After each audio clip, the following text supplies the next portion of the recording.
téléspectateurs, cher public, bonsoir. Bienvenue à votre émission La Voix de la Saison. Nous sommes au 3e jour du programme d'enseignement avec le pasteur Naguéral Toïdibaï. Ce programme est organisé par la télévision Electron TV et avec le partenariat l'Église La Parole des Vies. Avant votre permission, je vous demande d'applaudir très très fort le premier responsable de cette église, le pasteur Naguéral Toïdibaï, et avec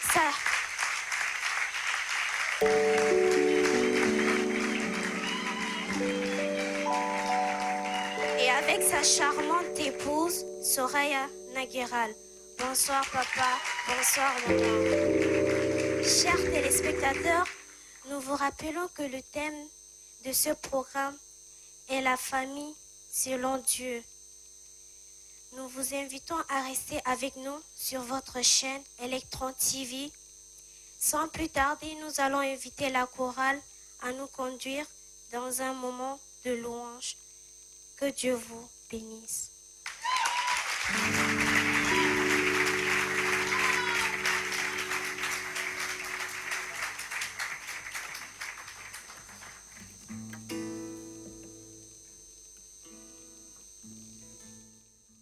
Gloire à Dieu.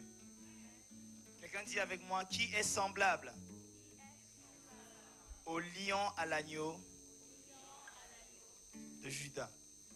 Gloire à Dieu. Et c'est le titre de notre chant. Amen. Soyez bénis dans la présence du Seigneur.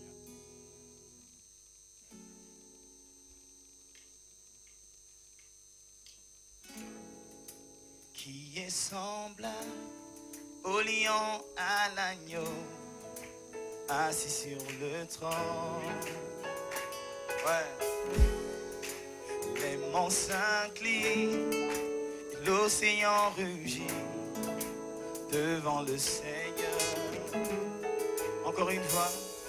Oh, qui est semblable au lion à l'agneau, assis sur le trône, assis sur le trône. Les monts s'inclinent, l'océan rugit devant le Seigneur, avec moi. Qui est semblable, au lion à l'agneau, assis sur le trône, c'est ça. Oh, les monts s'inclinent, l'océan rugit devant le Seigneur. On y va. Oh, loué.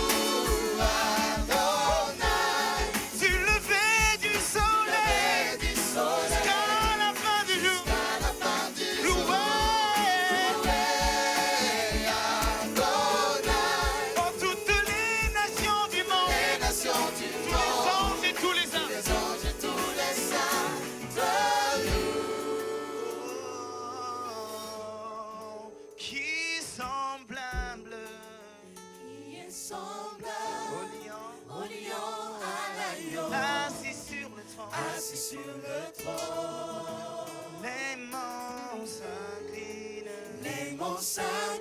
l'océan rugit devant le Seigneur. Encore une fois, qui est semblable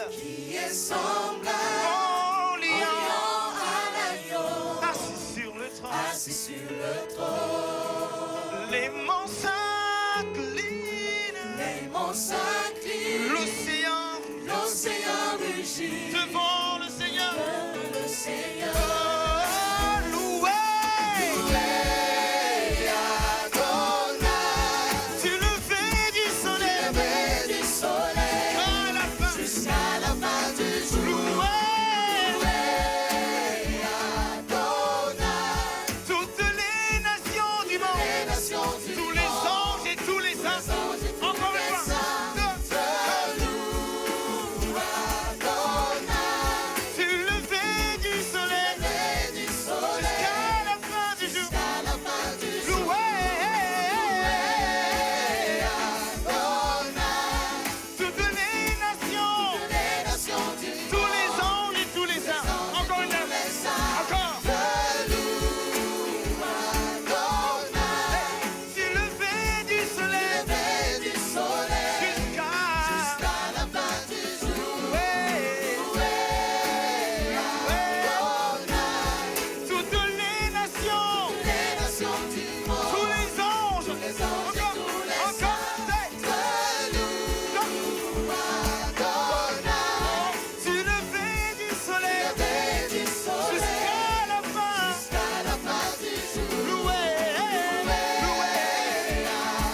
plein au lion à l'agneau, assis sur le trône.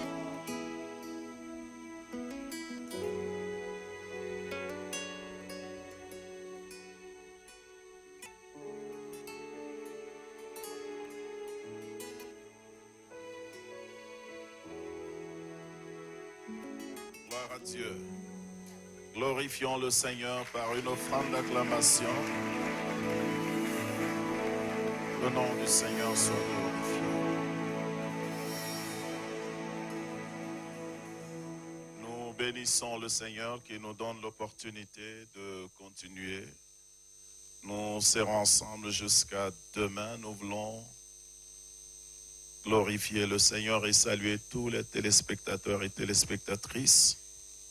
Vous qui nous rejoignez en ce moment, que le Seigneur vous bénisse dans vos maisons. Nous vous invitons à suivre ceci en famille, avec humilité de cœur, pas dans le but de nous combattre, de dire, regarde, j'ai raison dans ce que le pasteur dit, regarde, tu as tort. L'objectif n'est pas de faire des torts, de ceux qui ont, de faire des gens qui ont raison et des gens qui ont tort. L'objectif, c'est de nous amener à réaliser un certain nombre de choses et de savoir investir là où il faut investir. Donc, nous allons poursuivre aujourd'hui l'idée de la famille et l'importance de la famille. Et nous allons voir à quel point cela va influer sur la communauté, la société, la tribu, la nation. Je m'en vais. 4 jours, c'est beaucoup, et puis on se rend compte que 4 jours, ce n'est pas aussi beaucoup pour parler d'un certain nombre de choses. Alors, je vais essayer de faire le maximum aujourd'hui.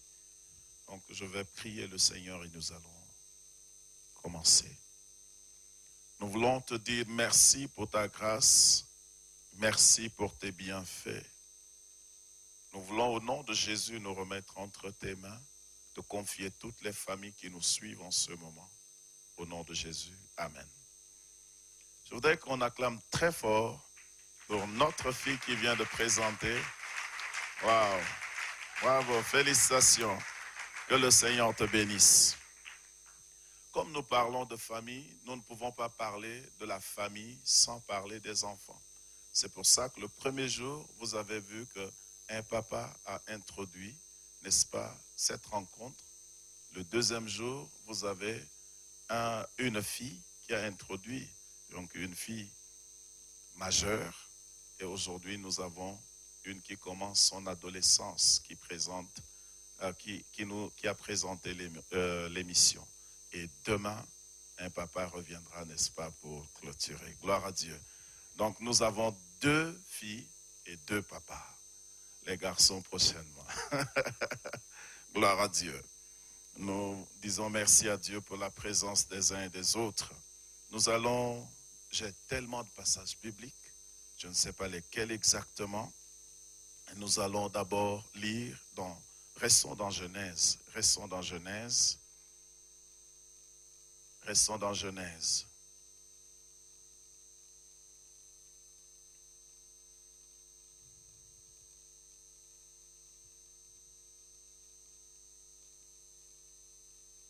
Voici ce que la Bible dit.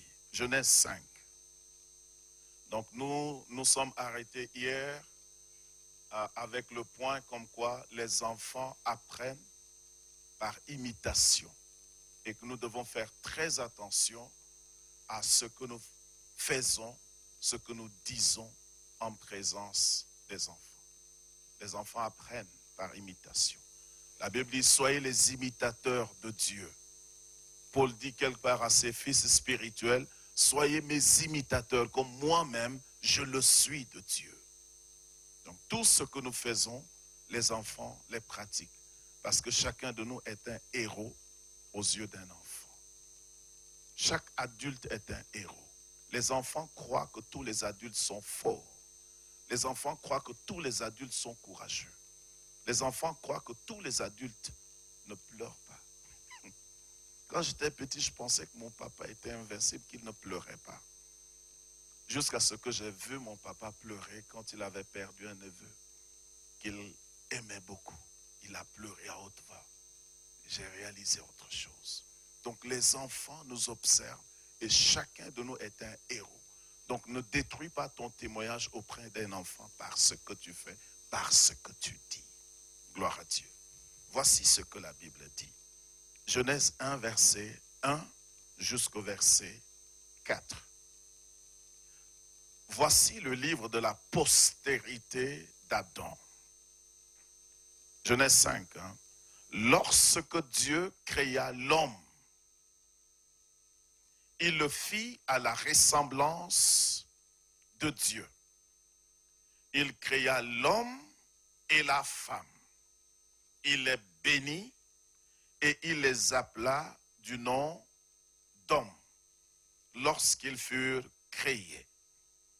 Adam, âgé de 130 ans, engendra un fils à sa ressemblance, selon son image, et lui donna le nom de Seth. Est-ce que vous avez vu la transition? Dieu créa Adam et Ève à son image. Maintenant, Adam et Ève avaient conçu un fils à leur image, à leur ressemblance. C'est ce que le théologien appelle déjà le péché originel. Adam, à cette époque, a déjà péché. Créé à l'image de Dieu, ayant péché, la corruption, la dépravation est déjà en lui. C'est pour ça que vous n'enseignez pas à un enfant de mentir. Vous n'enseignez pas à un enfant de manipuler les circonstances. L'enfant les apprend comme ça. C'est en lui, c'est inné. On parle de la nature adamique. Donc, Adam eut des enfants à son image. Lorsque nous voyons la vie d'Adam va s'arrêter presque à ce niveau. On va moins parler d'Adam. Cela ne veut pas dire que Adam, après la chute, ne s'est pas repenti. Adam s'est repenti. Dieu lui a pardonné. Dieu a offert un sacrifice. En termes de pardon, c'est Dieu seul qui peut faire quelque chose à propos de notre péché. L'homme ne peut pas effacer son propre péché, sauf un sacrifice de Dieu. Donc, lorsque Adam et Ève avaient péché, Dieu a sacrifié un animal. Et Dieu a pris la peau de cet animal pour couvrir leur nudité, symbole de pardon de leur péché et de pardon ou bien de couverture de la honte que le péché apporte dans la vie d'un être humain. Adam, par la suite, a bien fait des choses, mais Adam n'a pas su maintenir sa maison dans un certain nombre de choses. Nous commencions par parler des choses hier que la famille constitue le fondement de l'édifice. C'est là où nous édifions la personnalité de nos enfants. C'est là que nous déposons tout ce qui concerne moralité, justice, valeur. Nous avions dit, n'est-ce pas, que c'est dans la famille que nous allons enseigner aux enfants. Ça devient notre manière de nous investir. Donc, lorsque vous voyez, nous parlons d'enfants, ça va au-delà du fait d'être géniteur. Mais c'est la capacité de transmettre ces valeurs aux enfants, aux plus petits, que le Seigneur met sur notre chemin, met dans notre famille ou bien dans notre couple. Que ce soit des enfants adoptés, que ce soit des enfants biologiques. Ces enfants sont quelque chose, sont des êtres que Dieu nous confie et Dieu voudrait que nous puissions inscrire des valeurs ou bien inculquer des valeurs à ses enfants. Adam n'a pas su inculquer un certain nombre de valeurs à ses enfants. Peut-être qu'il a essayé, peut-être qu'il n'a pas pu. Alors, dans la famille d'Adam, il y avait des valeurs que nous disions hier comme le respect de la vie ou le respect pour la vie. Le respect d'autrui, le respect pour la vie. Tu ne tueras point. Nous devons enseigner, inculquer à nos enfants que la lutte aujourd'hui, ce n'est pas la lutte physique, mais la lutte en termes de caractère, de valeur et la lutte des idées, la guerre des idées. C'est maintenant ça a changé de règne. Donc, que ça soit une fille, que ça soit un homme, ce n'est plus le temps où les garçons vont arracher les gros arbres dans les champs. Ce n'est plus le temps où les villages sont en guerre, où je dois absolument avoir un fils pour me remplacer. La tendance a changé. Des valeurs doivent être inculquées chez les filles comme chez les garçons. Adam, le respect pour la vie. Caïn, le premier meurtre va avoir lieu dans la famille d'Adam. Caïn va tuer Abel par jalousie. Nous avions dit que c'est dans la famille que nous allons apprendre aux uns et aux autres à vivre ensemble. Nous apprenons aux gens que nous avons un seul soleil et nous les partageons. Nous avons une seule lune et nous les partageons. Et nous partageons la lumière ensemble. Nous devons apprendre ces choses. Nos enfants doivent, n'est-ce pas, insérer les autres dans leur vie. Nos enfants doivent savoir que si l'autre me dépasse, ce n'est pas mauvais. Je peux apprendre de celui qui m'a dépassé aujourd'hui. Ces valeurs avaient manqué dans la famille du premier homme, dans la vie d'Adam. Et quand Dieu avait agréé le sacrifice d'Abel, parce qu'Abel se comportait bien, non à cause du sacrifice, mais à cause du caractère, du comportement. Et quand Dieu va agréer le mauvais caractère de Caïn, qui s'est caché au lecteur de la Bible, va se manifester. Il va être jaloux. Et aujourd'hui même, dans nos propres familles, c'est pour ça que je disais, si nous bâtissons tout, mais dans nos propres familles, nous n'inculquons pas des valeurs à nos enfants. Nous croirons que nous avons une famille. Nous croirons que nous sortons nous battre pour une famille. Mais quand nous allons revenir, notre famille va se battre elle-même. Les gens disent, quand il y a la guerre contre l'extérieur, la guerre contre l'extérieur n'est pas aussi catastrophique que la guerre contre l'intérieur. Quand il y a explosion, ça va. Quand il y a implosion, c'est terrible. Donc dans la vie d'Adam, le premier meurtre va commencer. Combien dans les familles aujourd'hui, les enfants nés d'un même père, d'une même mère si vous voulez, biologique si c'est ça, ne peuvent pas s'entendre. Qu'est-ce qui se passe? On ne sait. Mais le savoir,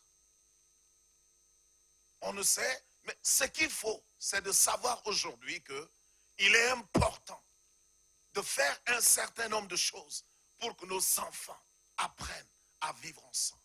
Le cinquième point que j'ai voulu partager hier, c'est que ta famille, pas tes enfants, ta famille, ta femme et tous les enfants, ta famille est ton premier atout dans la vie. Ta famille est ton premier atout. Dans Psaume 127, Dieu dit heureux quiconque en plein son carquois, c'est-à-dire les enfants. Il n'aura pas honte quand il discutera avec les gens. Nous avons dit qu'il fallait parler de la qualité d'enfant. Ta famille est ton premier atout. Ta famille constitue l'élément, le bâton sur lequel tu peux t'appuyer premièrement. C'est pourquoi il faut d'abord, au lieu d'investir là dehors, il faut investir dans ta famille. Sinon, tu te retrouveras avec Abel et Caïn. Tu te retrouveras avec Joseph et les 11, Joseph et les 10, parce que Benjamin n'avait rien contre Joseph. Ainsi de suite. Les enfants d'un même père, d'un même monsieur, de même sang, qui ne s'acceptent pas, qui vendent l'un d'eux en esclavage. Aujourd'hui, dans les familles, les divisions ne peuvent pas se compter. Les gens ne peuvent pas s'accepter. Les gens se trahissent comme les frères de Joseph l'ont trahi. Comment investir alors? Parce que la famille constitue mon premier atout, donc je dois d'abord investir dans ma famille. Investir dans ma famille veut dire je dois bâtir ma famille sur des valeurs qui comptent. Et cela nécessite des choix délibérés à la fois du côté du papa comme du côté de la maman pour établir un équilibre. Lorsque la famille commence avec papa et maman, l'homme et la femme, lorsque vous n'êtes que deux, mon attention va vers ma femme. L'attention de ma femme va vers moi. C'est facile. Mais dès lors que les enfants naissent ou s'ajoutent à notre famille, il doit y avoir un choix délibéré de ma part, de la part de ma femme, de partager l'attention que ma femme me donne, d'accepter que ma femme donne cette attention un peu aux enfants et que ma femme accepte que je donne un peu de cette attention aux enfants. Ainsi, pendant que nous nous occupons, pendant que nous construisons la vie de nos enfants, ma femme n'aura pas toute mon attention comme lorsque nous n'étions que deux. Et je n'aurai pas toute l'attention de ma femme comme lorsque nous n'étions que deux. Je dois comprendre et accepter pour qu'il y ait quand même un partage d'attention entre nous tous les membres de la famille. Mais si je voudrais que ma femme s'occupe de moi comme elle le faisait auparavant, alors je vais faire grief à quelque chose. Aujourd'hui, quand nous allons rentrer d'ici, ma femme ne va pas s'allonger à côté de moi comme elle le faisait. Dès qu'on rentrera d'ici, je vais accepter que ma femme s'allonge. Entre ma femme et quelqu'un, entre ma femme et moi, quelqu'un va s'allonger entre nous deux. Il y a un bébé à la maison, il y a une fille à la maison. Et ce bébé partage même des intimités avec ma femme. Est-ce que vous comprenez? Donc, je dois comprendre et accepter cela. Donc, si je permets à ma femme de partager de son temps, de son intimité avec le bébé, je comprends que c'est un investissement qui va par ma femme. Mais moi, j'ai ma contribution en cela. Donc, c'est un choix délibéré. Donc, nous devons faire des choix délibérés parce que nous voulons obtenir des résultats. Des résultats ne viennent pas par des choses qui nous font plaisir. Si vous êtes quelqu'un qui voudrait avancer et vous êtes guidé par ce qui vous plaît, vous n'allez pas obtenir des résultats. Il faudrait qu'à un moment donné, vous sachiez faire la différence entre ce qui fait plaisir et ce qui est important. Donc nous devons investir à un moment donné. Laissons maintenant papa et maman l'attention qu'on se donne réciproquement de l'autoconsommation.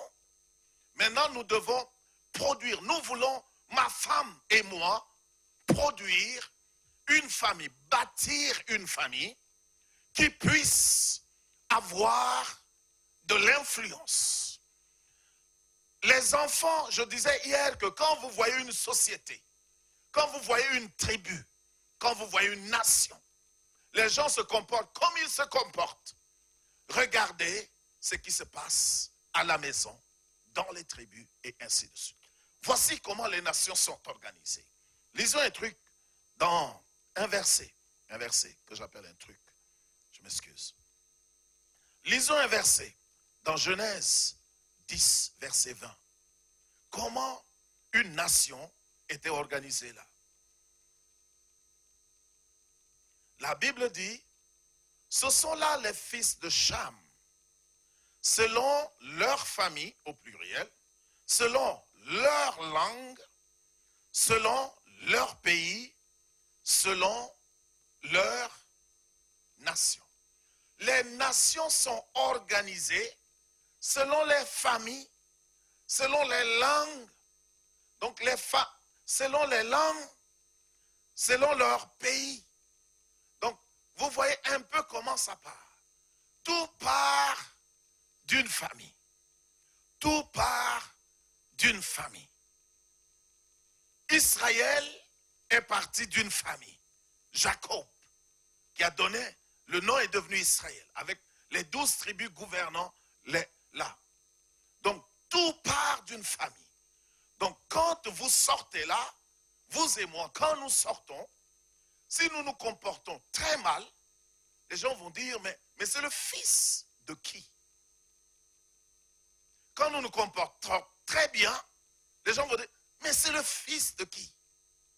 Donc, que vous agissiez bien, que vous agissiez mal, les gens vont vous retracer. Donc, si vous avez un bon comportement, les gens vont vous féliciter, les gens vont être fiers de vous et vont rechercher à connaître qui est votre père. Dans la Bible, lorsque vous lisez l'histoire de Moïse, qui connaît le nom de papa de Moïse? Vous voyez? Mais on a dit, un homme de la maison de Lévi prit pour femme une femme de la maison de Lévi. Ils donnèrent naissance à Moïse. Moïse, lisez Exode 2. Vous voyez ce qui se passe? Lévi a dominé le nom. Lévi a laissé des traces. De sorte que quand vous lisez l'histoire de Moïse, vous penseriez que le papa de Moïse vivait dans la maison de Lévi. Ce n'est pas vrai. Mais de tout le clan de Lévi, il n'y avait pas quelqu'un de plus influent que Lévi. Donc même Moïse est le fils de Lévi.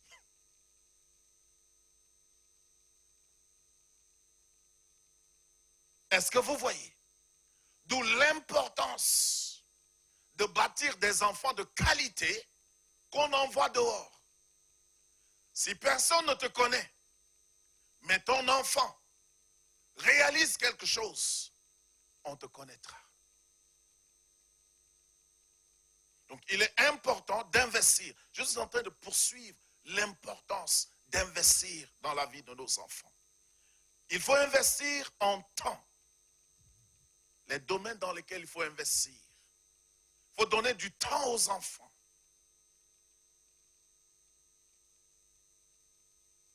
Je lisais un article, un discours du Premier ministre de Singapour en 2010 concernant la famille. Ils ont réalisé comment les défis aujourd'hui, dans le domaine professionnel, à tous égards, mettent en péril la vie de famille. Et le Premier ministre là exhortait un certain Lee Siong, un truc comme ça. Je m'excuse. Il encourageait les gens de Singapour à maintenir les liens familiaux. Il dit, malgré tout ce qui se fait, la société est encore forte parce que les liens de famille sont maintenus. Et il demande que les gens investissent de leur temps en famille. Aujourd'hui, avec les Facebook, avec les SMS, avec les réseaux sociaux, l'Internet, il y a des parents qui sont dans la même maison avec les enfants, mais sont obligés de s'envoyer des SMS et des emails. Cela vient endommager, vient couper quelque chose, un lien, un contact qui existe. Et aujourd'hui, j'ai suivi encore. J'avais suivi, non pas aujourd'hui, mais j'avais suivi la semaine dernière sur RFI.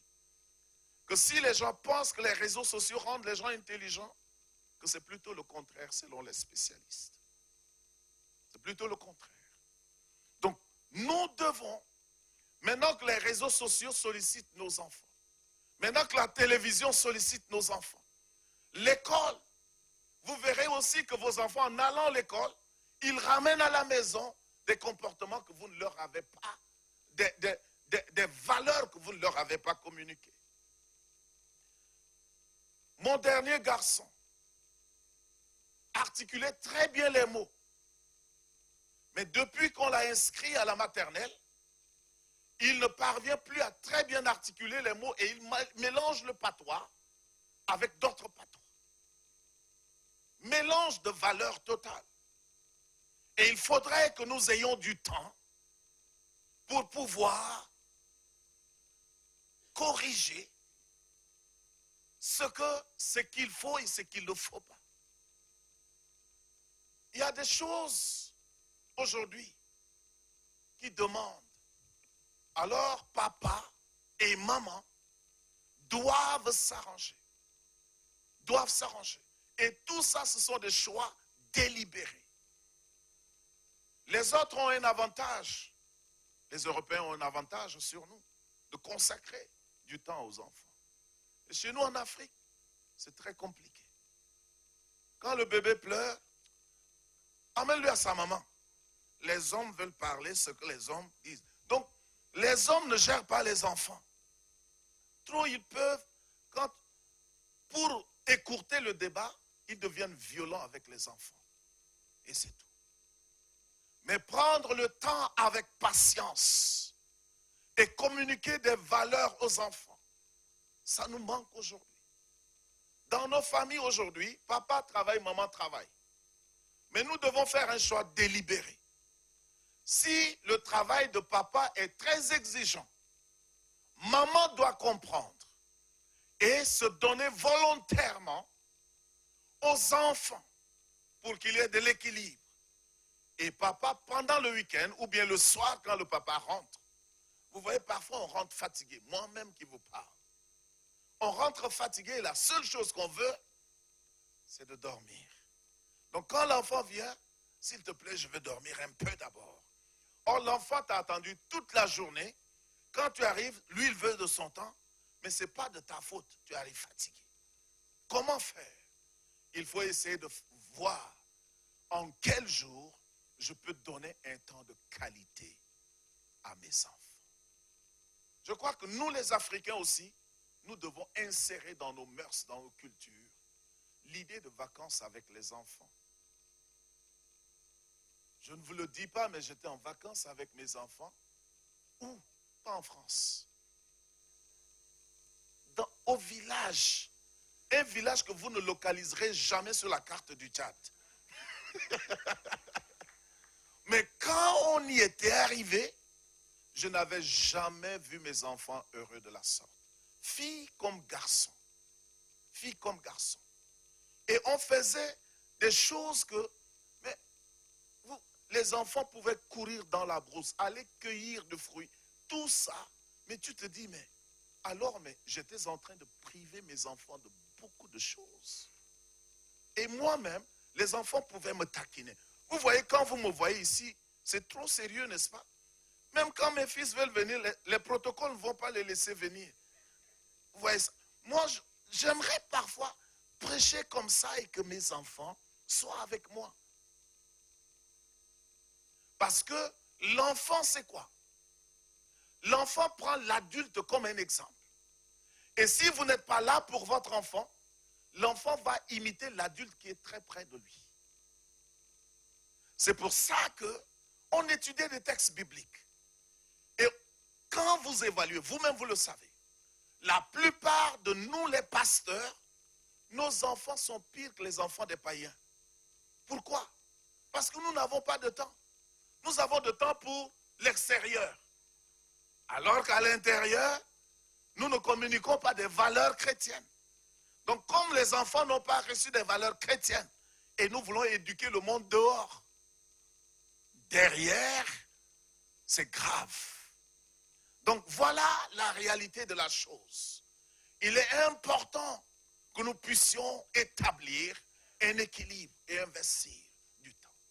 Si vous êtes très occupé, la nuit quand vous rentrez, faites tout pour au moins accorder un peu de temps à vos enfants. Ça leur fera du bien. Ne dites pas que c'est la chose des blancs. Non, ça va bâtir votre famille.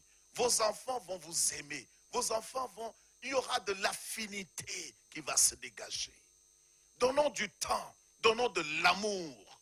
Investissons de l'amour. Nous avons dit hier que c'est quand tu aimes que l'enfant apprend à aimer. Si tu n'aimes pas, l'enfant ne peut pas aimer. La plupart des enfants qui sont des cas sociaux, c'est des enfants rejetés à la maison. On ne leur a pas aimé. Celui qui les a adoptés ne les a pas aimés. Ou bien l'oncle qui les a récupérés. La marâtre ou la tantine, les gens sont durs. Ils n'ont pas connu l'amour. Ils ne connaissent pas la valeur de l'être humain. Si un enfant est tellement maltraité par une femme, la plupart des cas, ils ne vont pas aimer les femmes. Les femmes sont des ennemis naturels. Et vice-versa. Donc lorsque nous n'enseignons pas l'amour, il faut du temps pour de l'amour. Et ça, c'est difficile. Parce que les enfants savent. Ils ne savent pas, mais ils ont l'art et le don de nous provoquer. Parfois, au moment où tu t'y attends le moins, au moment où toi-même tu es fatigué, l'enfant va venir faire quelque chose que, si tu ne te maîtrises pas,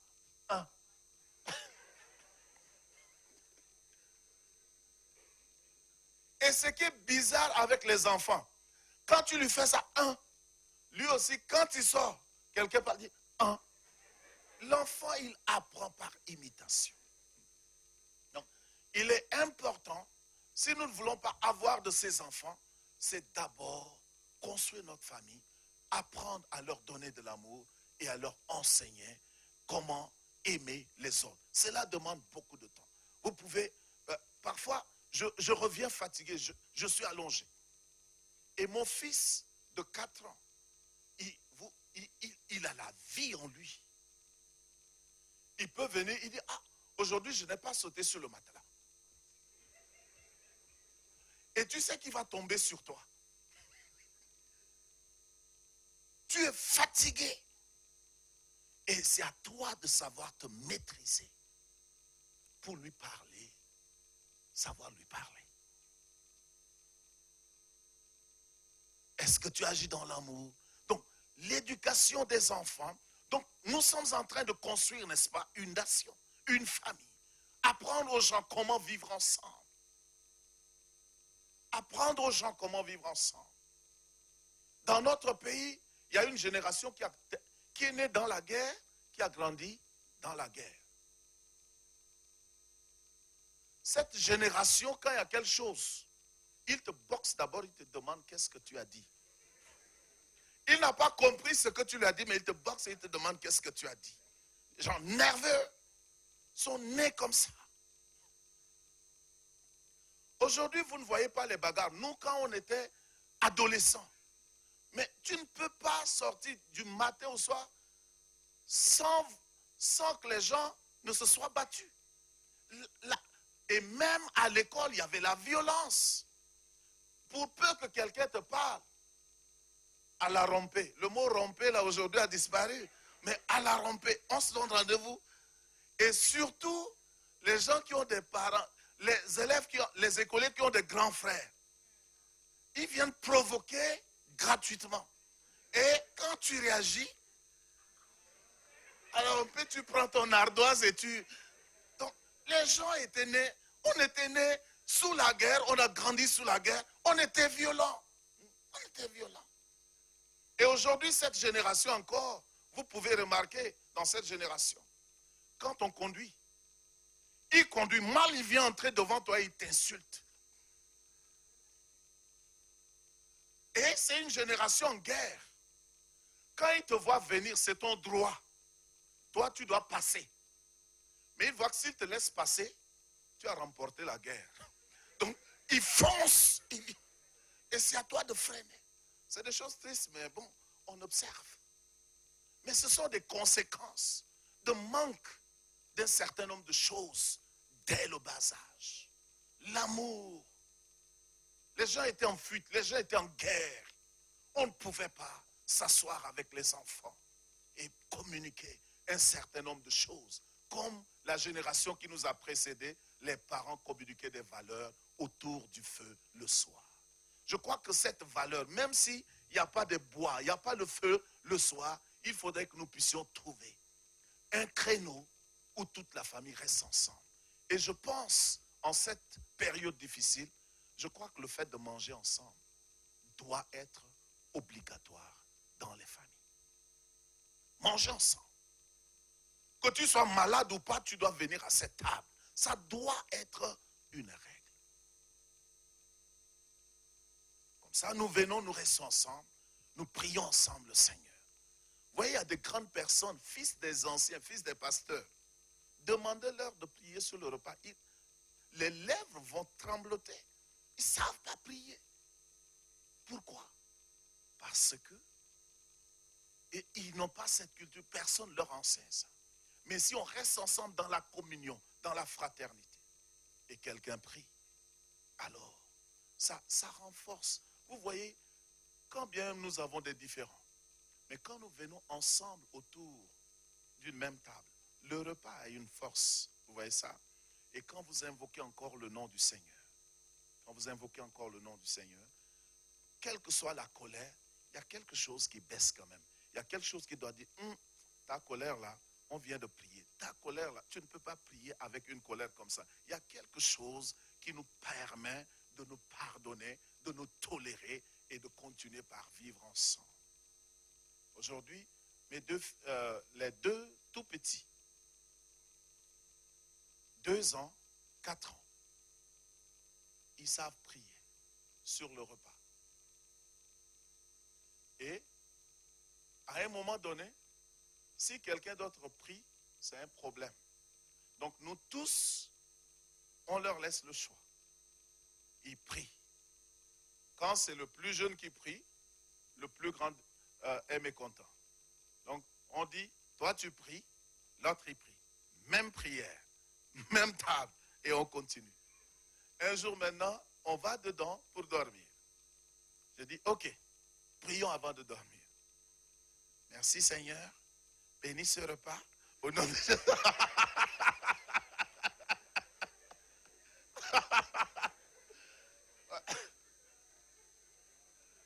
Vous voyez ça? Donc, elle dit non, maintenant c'est protège-nous. Donc, un vocabulaire s'y ajoute. Donc, prenons le temps. C'est juste pour parler de l'importance de rester autour d'un moment. Autour d'un moment. Quand quelqu'un fait quelque chose de bien, il faut l'imiter. Ne disons pas c'est les choses des Occidentaux. Non, il y a des choses qui sont des valeurs. C'est des choses que nos parents faisaient aussi. Vous voyez, dans nos tribus, les gens mangeaient par catégorie d'âge, mais on mangeait toujours en communion. La communion était là. Donc, faisons en sorte que autour de nos tables, dans nos maisons, que des gens, que ce soit des moments obligatoires, quand bien même nous n'avons pas tout le temps. Il faut que les enfants sentent que nous sommes là. Et autour de la table, il faudrait que nous puissions, n'est-ce pas, avoir un sens d'humour, un sens de communicateur, de véhiculer certaines sagesses autour. C'est là que nous pouvons, n'est-ce pas, véhiculer un certain nombre de choses, des choses importantes dans la famille. Donc, il faut investir de son temps, il faut donner de l'amour, il faut donner des conseils. Il faut donner des conseils. Et pour les conseils, vous voyez, dans la Bible, le conseil concernant la femme vertueuse, ce n'est pas un homme qui a donné ce conseil. C'est une femme qui a donné ce conseil à son fils. La maman de Lémuel. Les mamans sont douées pour donner des conseils.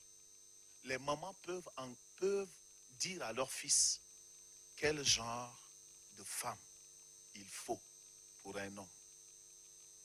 Et les papas sont capables de dire aux filles quel genre d'homme il leur faut. L'homme connaît l'esprit de l'homme. La femme discerne l'esprit de l'homme, de la femme aussi. Donc c'est des choses que, quelqu'un a dit que nous les hommes, on voit l'emballage, on est embarqué. L'homme c'est l'emballage. Mais la femme voit une autre femme, va au-delà de l'emballage et discerne l'esprit de cette femme.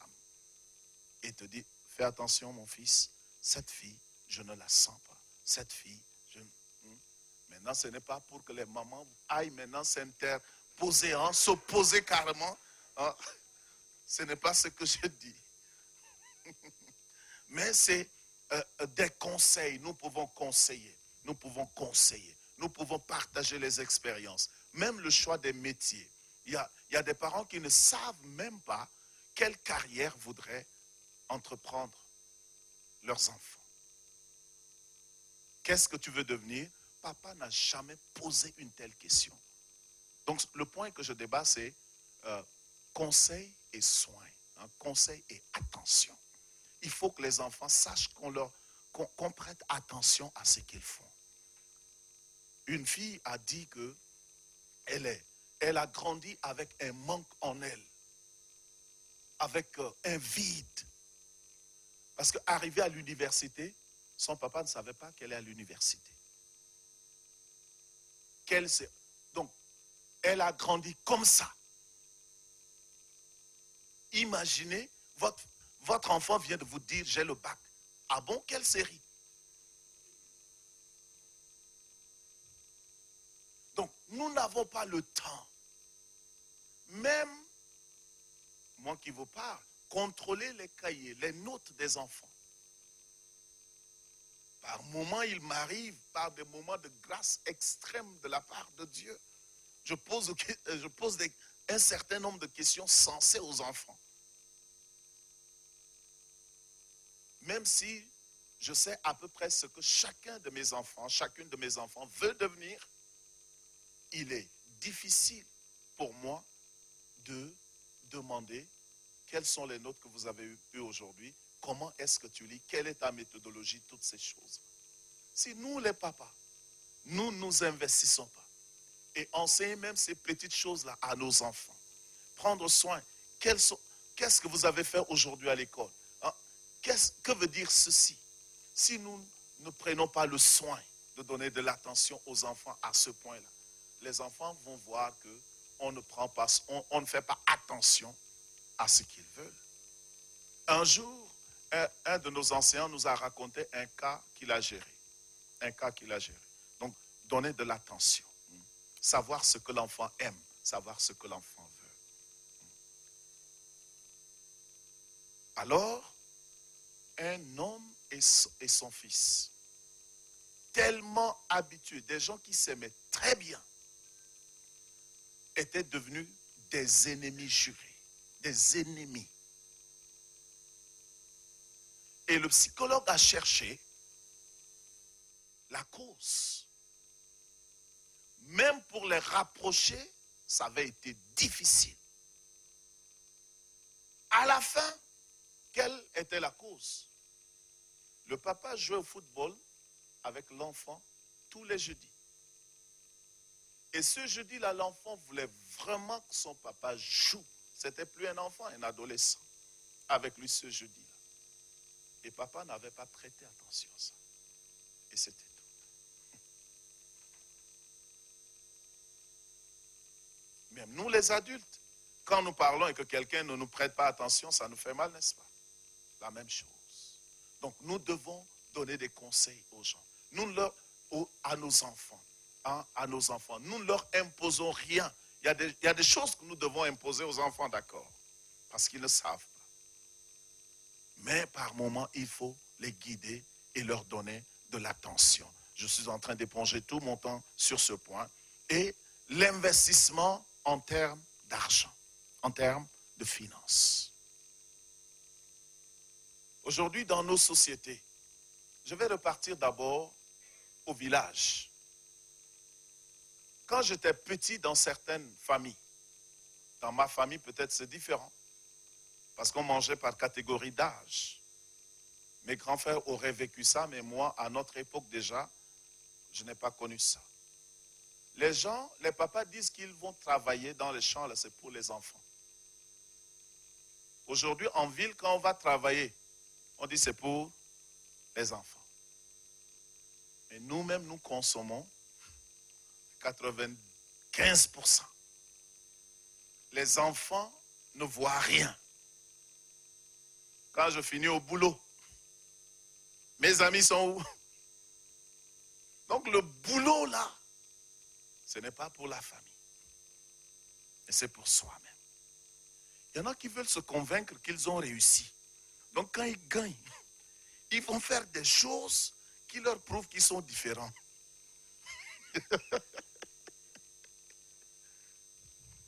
Ils sont dans tous les sens. Donc les enfants nous voient sortir. Et quand on rentre, eux, ils n'ont pas leur part. Il n'y a pas de résultat. Donc quand un jour ça ne va pas au boulot et tu reviens, tu restes, personne ne te pose la question, papa, qu'est-ce qui ne va pas? Tu manges à seul, non? Gère à seul.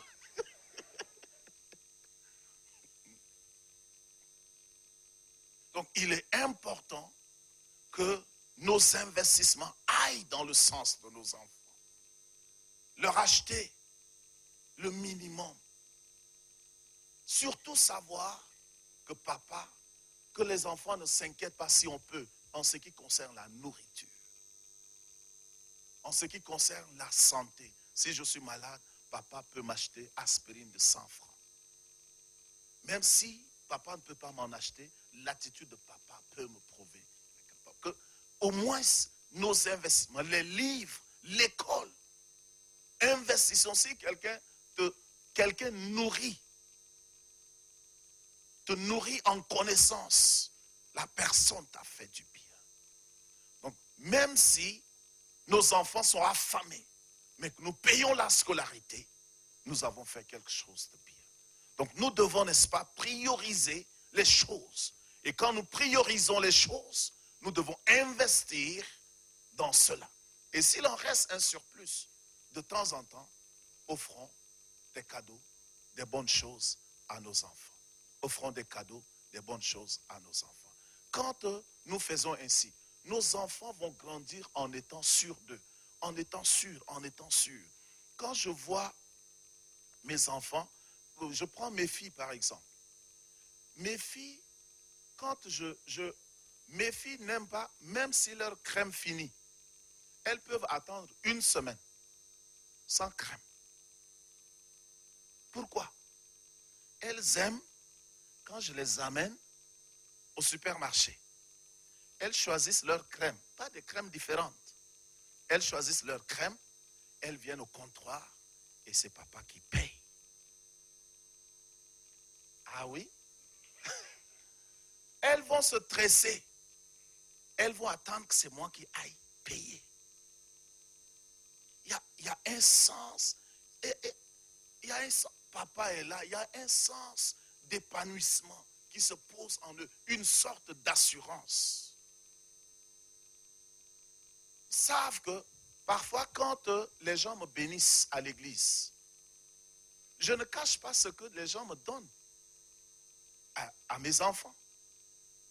Comme ça, mes enfants savent que mon investissement dans la vie des uns et des autres, que les gens, par moment, répondent par des actions de grâce et investissent dans la vie de papa. Comme ça, mes enfants ne vont pas grandir en étant des ennemis de l'église. Mais ils savent que non, papa investit aussi. Il y a un retour qui est là. Donc, ce que les gens me donnent, si je n'investis pas dans la vie de mes enfants ne vont pas aimer la vocation que j'ai aujourd'hui. Donc, quand vous travaillez, il faut qu'il y ait un investissement dans la vie de vos enfants aussi. C'est important. Il faut investir dans la vie de vos enfants. Investir dans la vie de vos enfants. Investir dans la tête. Investir dans l'épanouissement de vos enfants. Je racontais l'histoire quand j'ai salué un blanc pour la première fois. Mon frère, c'était un délire. C'était une agonie. Un prêtre était arrivé dans mon village, au village de mon père. J'avais 4-5 ans. Je n'avais jamais vu un blanc. Je vous dis une histoire vraie. À 4-5 ans, je n'avais jamais vu un blanc. J'étais sorti, mon père était assis avec, je crois que c'était Edmond Ditaenga ou bien Garteri. Et un blanc, avec les Renault 4 là. En temps, on appelait ça les voitures des prêtres. R4. Et quand j'ai vu, mon père m'a demandé de venir saluer. J'étais venu.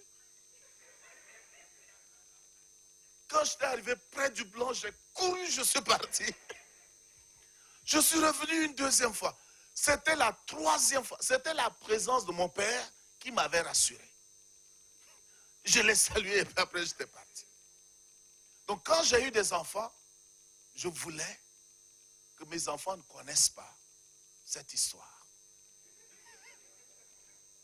J'ai voulu que eux, ils en soient épargnés tôt. Donc, même si je n'avais pas beaucoup de moyens, j'avais choisi par moment d'aller au supermarché où les blancs vont. Pour que mes enfants voient les blancs vite. Quand bien même ils les voyaient déjà à la télé. Et d'abord, à l'école, j'avais amené Gift. Et je voyais comment il allait réagir pour la première fois quand il saluerait un blanc. Alors, un collègue prof est venu le prendre et tout ça, il n'avait rien dit. J'ai dit, ah, Dieu merci. Après, c'était Peace. Peace, maintenant, on arrive à Modern Market. Dès qu'on arrive, tu lui tiens les mains, il ne veut pas. Il marche. Quand il voit un blanc, il salue. J'ai dit, ah, ça c'est mon fils. Ça c'est mon fils. Je dis, même si en venant ici, ça m'a coûté quelque chose, le fait de savoir que mon fils a pu vaincre la peur, pour lui un blanc c'est une personne. Je dis, ah gloire à Dieu, mon investissement n'est pas en vain. Hein? Donc il faut savoir investir dans la vie de ses enfants pour briser certains complexes. C'est important. Si on n'investit pas, certains complexes vont rester en eux. Gloire à Dieu. Je ne sais pas combien de temps me reste, mais il est important que nous puissions nous tourner, investir. Investir spirituellement. Investir spirituellement. Pourquoi? Parce que nos enfants, ce que je n'ai pas pu atteindre, mon fils, ma fille peut atteindre. Aujourd'hui, quand je vis ma fille, Fifi, ici, mais à son âge, moi je n'ai jamais fait ça. À son âge, je n'ai jamais fait ça. Mais c'est déjà un plus. Donc, il y a des choses que nous ne pouvons pas. Il y a des visions. Quand je parle des termes d'enfant, ces termes, pas de géniteur absolument, mais tout enfant que Dieu te donne, Dieu sait qu'en toi, il y a quelque chose qui va aider cet enfant à atteindre un niveau que Dieu voudrait. Il y a quelque chose, il y a une valeur en toi. Cet enfant n'est pas venu en connexion avec toi pour rien. Cet enfant est venu en connexion avec toi, que tu sois géniteur ou non, pour un but au-delà de toi-même. Au-delà de toi-même. C'est pour ça que nous devons investir et nous devons, c'est un choix délibéré, n'est-ce pas que j'ai dit, entre ma femme et moi, de partager notre attention, de partager nos biens avec nos enfants, avec toute notre famille, pour que nous puissions tous atteindre un certain niveau. Et aussi, c'est un sacrifice. C'est un sacrifice. Tout ce que je dis là, c'est des choses qui ne se font pas facilement. C'est un sacrifice, c'est une détermination. Quel que soit ce que cela me coûterait, je tenterai de le faire. Pourquoi? Pourquoi? Pourquoi? Parce que nous voulons avoir un bon nom. La Bible dit, un bon nom, une bonne réputation, vaut mieux que des parfums de grande valeur. Shakespeare a dit, si tu me voles mon argent, tu ne m'as rien volé. Mais si tu voles ma réputation, tu me voles quelque chose vraiment. Et cette chose que tu me voles vraiment ne t'enrichit pas. Donc, un bon nom, Ecclésiaste dit, un bon nom vaut mieux que des bons parfums. Nous sommes en train de bâtir une famille. La famille, nous allons envoyer nos enfants dans la société. Les enfants dans la société sont nos représentants. S'ils agissent bien, c'est nous. S'ils agissent mal, c'est nous. Et nous devons d'abord nous concentrer. Les enfants sont notre héritage. Les enfants sont nos héritiers, si vous voulez. Les enfants sont nos héritiers. Les enfants vont nous remplacer. Et ils doivent perpétuer nos valeurs. Il est important que chacun de nous... Pourquoi je parle ici? Il y a beaucoup de gens qui ne sont pas encore mariés parmi nous. Je disais au départ que beaucoup veulent se marier, mais ils ne connaissent pas l'implication de ce que c'est que le mariage, bâtir une famille. Il faudrait que nous entrions dans le mariage, non avec l'idée de la romance seulement, mais avec l'idée de perpétuation et de construction. Construction de quoi? La famille, la tribu, la société, la nation. Est-ce que vous voyez? Vous allez voir que je vais enseigner demain sur pourquoi tu ne dois pas être simplement comme ça. Quand Israël sortait de l'Égypte, l'organisation de la nation était par famille. Une nation s'organise par famille. On veut retrouver, si on veut qu'il y ait le calme dans un pays, on trouve les grands noms. Vous voyez un peu? Et on consulte les grands noms. On prend l'avis des grands noms. Et le reste, on laisse tomber. On met etc. devant les noms. C'est pour ça que toi, les gens ne connaissent pas ton papa, n'est-ce pas? Mais toi, à partir de toi, ton histoire doit changer. C'est pour ça que Dieu a appelé Abraham dans Genèse 12. Demain, je vais continuer de là. Dieu dit, je rendrai, je lis ce texte-là qui est très important. Dieu lui dit, je rendrai ton nom grand. Abraham était riche, mais Dieu dit, Dieu a vu quelque chose en lui. Il dit, l'Éternel dit à Abraham, va-t'en de ton pays, de ta patrie et de la maison de ton père dans le pays que je te montrerai. Je ferai de toi une grande nation et je te bénirai. Vous voyez ça? Je ferai de toi une grande nation. J'ai dit que toi, tu es une génération, n'est-ce pas? Génération. Tu es une nation. Parce que tu dois te régénérer. Il dit, je rendrai ton nom grand. Il dit, tu seras une source de bénédiction. Verset 3, je bénirai ceux qui te béniront, je maudirai ceux qui te maudiront. Et toutes les familles de la terre seront bénies. Toutes les familles. Donc tous ceux qui seront connectés avec toi. Ceux qui vont venir dire, je suis un ami d'Abraham. Des portes leur seront ouvertes. Vous voyez ça? C'est pour ça que vous devez vous battre pour que votre famille ait un nom. Comme ça, vos enfants vont venir dire, je suis le fils de tel. Et les portes qui sont fermées aux autres leur seront ouvertes. Quelqu'un m'a demandé un jour, vous êtes le fils de qui? Je dis, tu ne connais pas mon père. Autant connaître mon nom maintenant. Tu ne connais pas mon père. Mais Dieu va me donner un nom un jour. Et Dieu va donner le nom à chacun de nous.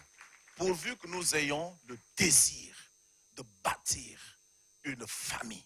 Ce n'est pas facile, mais c'est possible. Gloire à Dieu. Donc nous devons bâtir une famille. avec des valeurs que nous avons citées hier. Quiconque bâtit une famille digne de ce nom est quelqu'un qui peut bâtir une nation. Pour être serviteur de Dieu, le critère est que si tu ne bâtis pas, si tu ne diriges pas bien ta maison, tu n'es pas qualifié à être un serviteur de Dieu. La même chose, parce que la famille devient le test de leadership de chacun de nous. Quiconque ne peut pas gouverner cette cellule, ne peut pas s'hasarder à gouverner la nation, l'organe ou bien la nation. C'est simple. Si tu ne peux pas gouverner tes enfants, si tu ne peux pas gérer, si tu ne peux pas investir, si tu ne peux pas partager des valeurs à la maison, la même chose, si on te met en position, tu vas détruire au lieu de construire.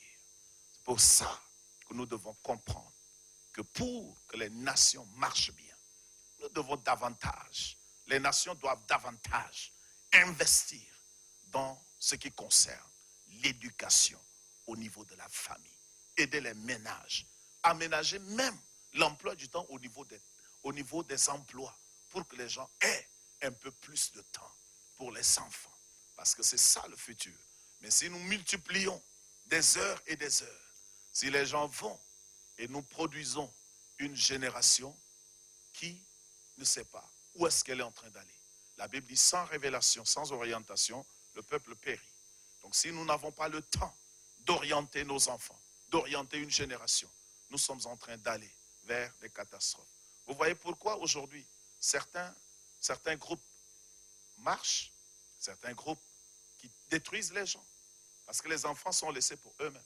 Personne ne leur enseigne la valeur de l'amour. Ils ne se sentent pas aimés.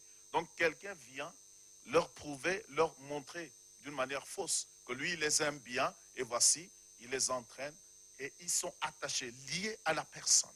Ils deviennent disciples de la personne. Et la personne peut les utiliser à sa guise.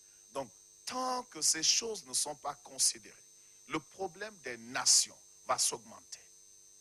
Tant que les nations n'investissent pas dans la famille, les nations auront des problèmes à gérer demain. Voilà pourquoi ce thème est crucial. Et nous qui sommes ici, nous ne devons pas envoyer des enfants qui seront des cas sociaux là-dedans. Nous devons reconsidérer nos vies. Nous qui voulons entrer dans le mariage, nous devons entrer avec un sens de responsabilité. Si nous ne pouvons pas le faire, autant ne pas entrer dans cette chose et rester tel que nous sommes. Nous allons nous tenir debout et prier ensemble, Seigneur.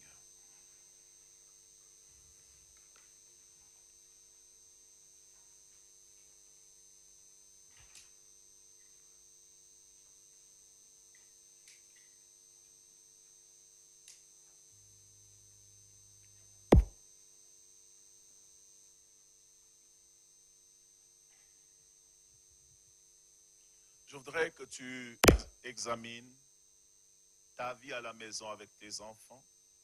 Si tu es un enfant, quand je dis un enfant, ce n'est pas en termes d'âge, mais c'est un vocabulaire qui veut dire simplement que tu es encore avec les parents. Si tu es parent, observe ton attitude avec tes enfants. Qu'est-ce que tu leur communiques? La violence, l'amour, la justice, la générosité.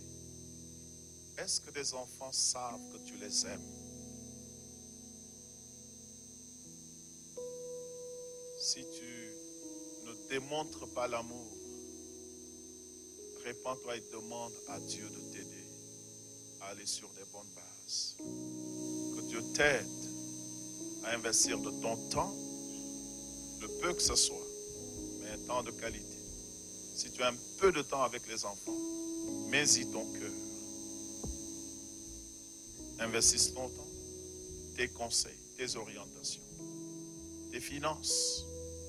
Si tu consommes toi-même plus que ne consomme ta famille, quelque chose ne marche pas. Nous devons considérer ces choses.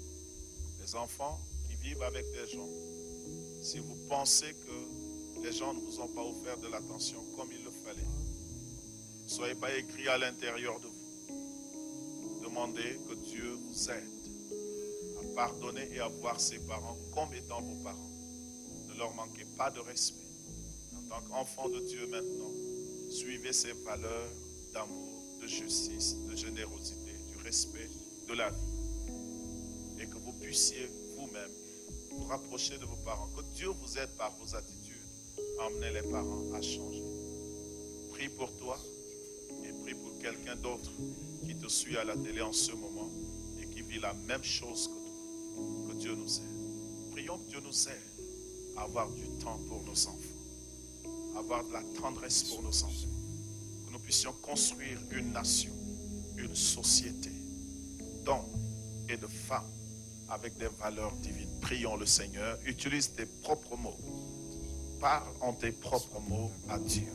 Tu n'as pas besoin de répéter une prière, mais parle selon que ton cœur ressente et que le Seigneur t'écoute là où tu es. Si tu vis une situation, si ta famille vit une situation de trahison, de division, prie pour la restauration et prie pour toutes les familles qui vivent la même chose que ta famille, que Dieu intervienne aussi. Téléspectateurs, joignez-vous à nous et prions ensemble, Seigneur. Pendant que la chorale nous accompagne.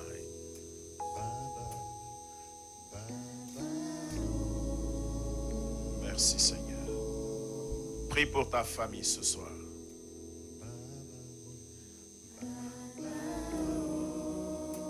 Prie pour ta famille pendant que la chorale chante. Si tu es déjà sur le bon rail, si ces valeurs constituent le fondement de ta famille, prie que le Seigneur maintienne ces valeurs, ces fondements dans ta maison.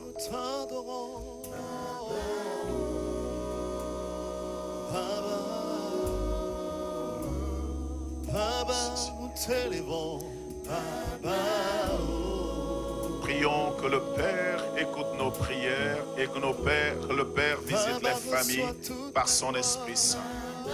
Téléspectateurs et téléspectatrices, je prie avec vous. Je prie qu'il y ait de l'amour dans les familles. Je prie qu'il y ait repentance. Je prie que les gens décident de repartir à zéro sur des bonnes bases. Les bases de l'amour, les bases de la justice, les bases de l'hospitalité, de la générosité, du partage. Seigneur, visite les familles qui nous suivent partout où elles sont. Je te prie de visiter les papas et les mamans. Je te prie de visiter les enfants. Que des enfants qui se sentent rejetés et qui ont des mauvais plans, mauvais desseins dans leur cœur, que tu les aides à changer de décision, Seigneur. Visite notre société, visite les sociétés, en visitant les familles. Que les papas aient du temps pour les enfants, que les mamans aient du temps pour les enfants, Seigneur.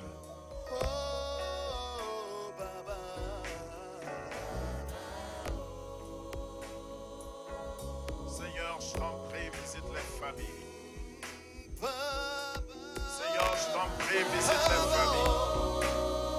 Corrige ce qu'il y a à corriger dans les familles. Corrige ce qu'il y a à corriger dans nos cœurs et pensées. Aide les nations à investir dans les familles. Aide les nations à investir dans les familles, Seigneur. Merci, Dieu de grâce. Merci, Dieu de bonté. À toi la gloire, à toi l'honneur. Baba, nous t'adorons. Regarde tes enfants, monsieur et madame. Regardez vos enfants. Nous te rendons toute la gloire. Quel genre d'enfants vous voulez avoir? Vous voulez des enfants épanouis parmi les autres? Ou bien vous voulez les enfants qui n'ont aucune éducation, aucune attention?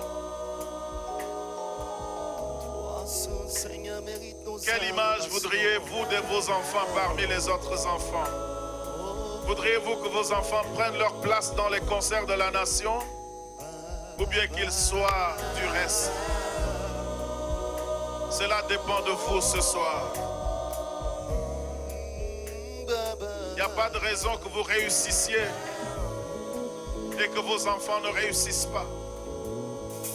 Vous devez à partir d'aujourd'hui revenir et investir du temps dans vos enfants. Pourquoi laisser l'entreprise que vous bâtissez à quelqu'un d'autre alors que vous avez des enfants?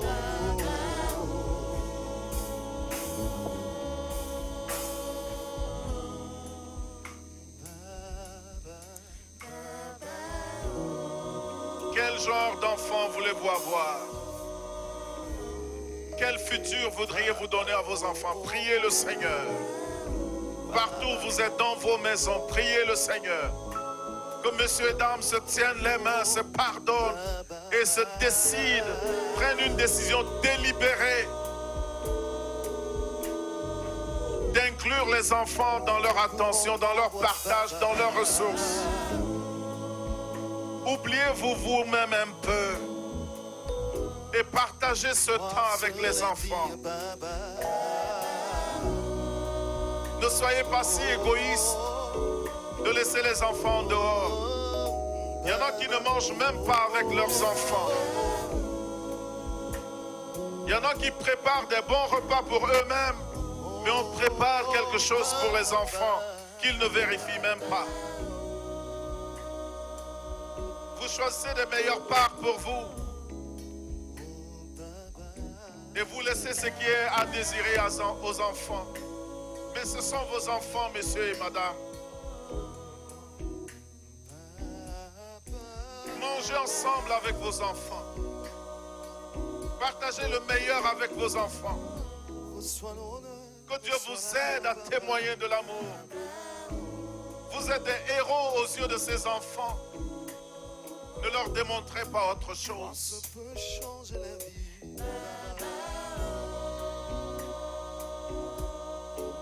Soyez des exemples pour ces enfants. Nous te disons merci, Père. Continue de parler dans les cœurs, dans les maisons et ici même, Seigneur. Il y a des parents qui ne savent même pas si en ce moment leurs enfants sont dans la chambre ou en dehors de la maison, s'ils dorment ou ils ne dorment pas. Il y en a qui vont au lit sans se soucier si les enfants sont tous là à la maison.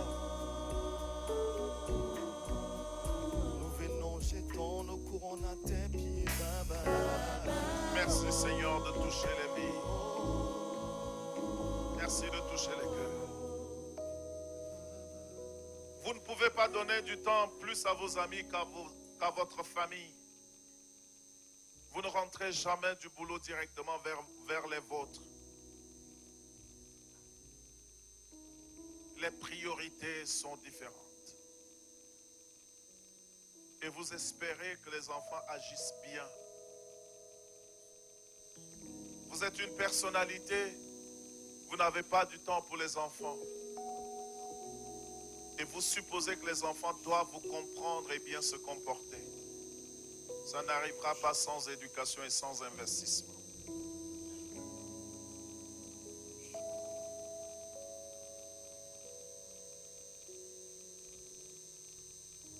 Dieu de grâce et de bonté, prions pour les uns et les autres ici, les uns et les autres dans leur chambre. Permets à ce que des décisions soient prises pour la restauration des familles. Partout ta parole a retenti ce soir. Mets dans le cœur des parents la valeur des enfants. Tout enfant que tu mets à côté de nous,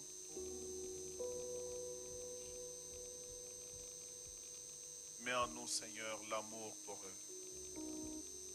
Que ta paix et ta grâce soient le partage de toutes ces familles qui ont reçu ta parole. Ce soir, nous tous ici, au nom de Jésus-Christ. Amen. Que le Seigneur nous bénisse.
Seul est le maître de nos vies. Yahweh, Yahweh, Yahweh. Tu es enveloppé de lumière comme des manteaux. Yahweh, Yahweh, Yahweh. Comme les 24 vieillards, nous jetons nos couronnes à tes pieds. Yahweh, Yahweh, Yahweh.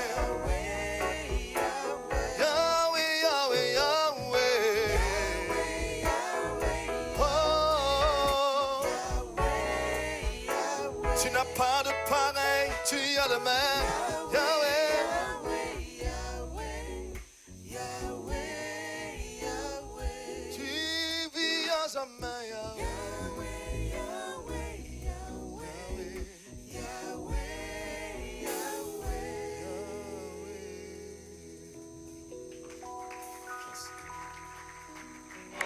Tell somebody the name of Jesus is higher than cancer. Is higher than heartbreak. Is higher than any disease. Just speak in tongues if you know how to speak in tongues. Salabando koba shata baba kesebos retebobos rema baba shata bagozo tokoya.